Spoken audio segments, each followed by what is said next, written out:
السلام علیکم ورحمۃ اللہ وبرکاتہ۔ محترم ناظرین و سامعین، حضرت مولانا حکیم نصیر الدین صاحب مظاہری دامت برکاتہم، انہوں نے سوال کیا ہے کہ ایک شخص عصر کی نماز پڑھنا شروع کیا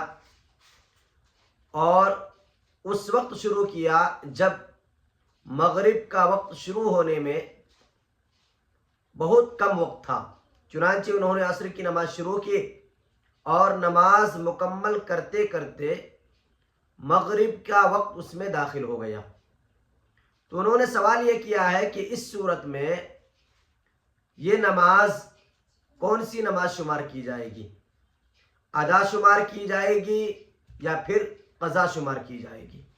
یا پھر نماز ہوئی نہیں، نماز لوٹانی پڑے گی؟ کیا شکل ہے اور شریعت اس سلسلے میں کیا کہتی ہے؟ تو جواباً عرض یہ ہے کہ پہلی بات تو یہ ہے کہ نماز اس کے وقت میں ادا کرنے کی کوشش کرنی چاہیے اور اس کے وقت میں ہی پڑھنا چاہیے۔ تاہم اگر کوئی شخص ایسے وقت میں نماز پڑھنا شروع کر دے اور